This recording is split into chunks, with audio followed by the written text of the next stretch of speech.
Hi, I'm Rupak Saluja, 458 Tata House from the batch of 93, speaking to you from Bombay or Mumbai. Ashwin Bhatia, 636 Tata B, batch of 95, Go Tata, based in London, UK. So Ashwin and I just wanted to share our experience of working or being a part of Doscoimpact with the larger Dune School community and others perhaps. And we thought the most efficient way to do it would be in a conversational format between the two of us. So Ashwin, why did you get involved? Yeah, so when the second wave really hit India, I like a lot of people, was sort of deluged with different appeals from various places to help out, and I donated to a few of them, but I still felt that there was more that I could do, and I wanted to contribute in some more tangible way. And at the time, I was made aware that there was some really, really great work being done by some of the help desks run by ex-Doscos, especially beginning in Delhi, and there's a few in different cities and across India now as well. This was real impactful work. I mean, life-saving, literally. And I thought, what better way to help out? And what about you, Rupak? How did you come across this? Well, similar to you, I was feeling rather helpless in late April, early May, and I was doing my bit in whichever way I could, sporadic efforts online, trying to help people, causes, donate, etc., etc. And then my friend Arjun Sehgal from my batch, who's on the EC, reached out to me and asked if I would help with the marketing and the branding of the entire initiative, given my marketing background. And so I sort of got involved, with the intent of perhaps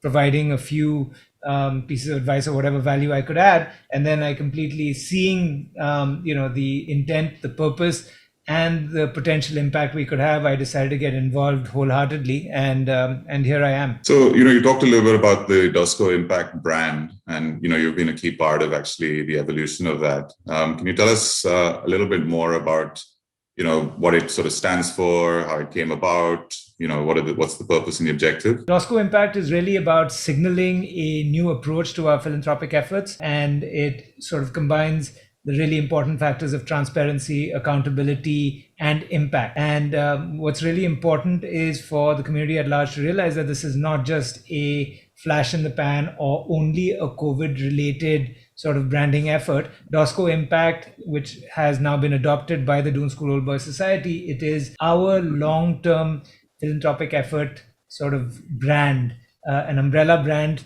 under which all Dune School Old Boys Society initiatives will be housed. So Ashwin, how we've been doing this for a couple of months now, pretty much. So what's your experience been, and how has it been working as a part of this group? I have to say, I've been sort of really pleasantly surprised and also really energized by the group. It's a group with almost everyone on it is, in fact, everyone on it is working completely voluntarily. There's a great sense of common purpose, a great energy across the group. And what's amazing is that it's a real cross-section of batches, right? I mean, there's people from the 1970s, there's people who've just passed out from college just a few years ago. Every decision is sort of like everyone's asked their opinion. And to be honest, the most amazing thing has been that it's some of the people who've just passed out. And at Doscos, you usually always have this sort of hierarchy where you think juniors, what do they know? But honestly, it's been amazing to see some of the guys who've just passed out a few years ago. Some of them have the most articulate and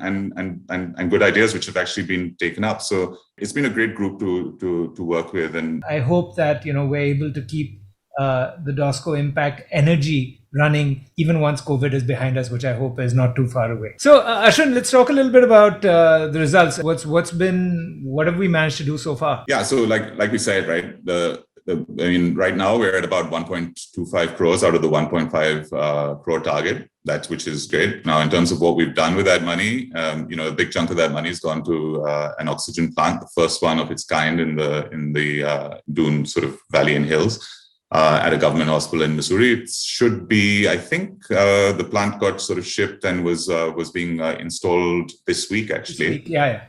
So that's great. It's going to serve sort of the local community and also be a place where people can actually fill oxygen cylinders. And it's, of use in general in the long term. If a third wave hits as well, it's going to be of particular use. So that's great. There's also been the oxygen concentrators, which have gone all over the country, been very gratefully received. And then there's also various different sort of food drives that we've done either through NGOs or actually by volunteer Doscos who are in the sort of the restaurant or food industry and have gone out and actually fed those, provided hot meals to people who actually need them the most. So, it's a real cross section of sort of actions, but with real impact. And, personally working on this, I have no sort of hidden agenda on this. It's more like, let's get together as a group across the world and actually drive real impact in a way that's actually, a little bit sort of personal to us, but in a way that we can actually see the results through people who are actually doing this on a voluntary basis. And so it's over and above everything that people are already doing on a personal front.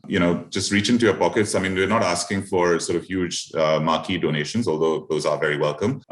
We're just saying, just reach into your pockets and contribute what you can, because we've already got about 400 people across the world, or a little bit more than that, who've contributed. Which is 10%, less than 10% of our community right now. True. I mean, it's a big number. It's not been done before in terms of getting that crowdfunding type of campaign across the network. But there's more to be done, and there's more people who hopefully will feel that this is good work being done, and will be happy to donate. So look, it's super easy to donate. So yeah, I mean, just go out, do it for your batch, do it for your house.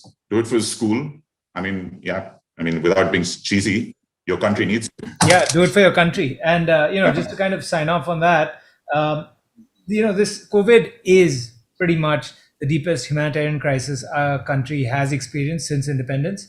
And so this is the time to do it. But at the same time, please do remember that Doscoimpact is a long-term initiative, and you should be prepared for not just a new look and new speak, but also the new reality of the way that it's operating. Remember that it's not a professional NGO. We are, directing our funds towards these initiatives.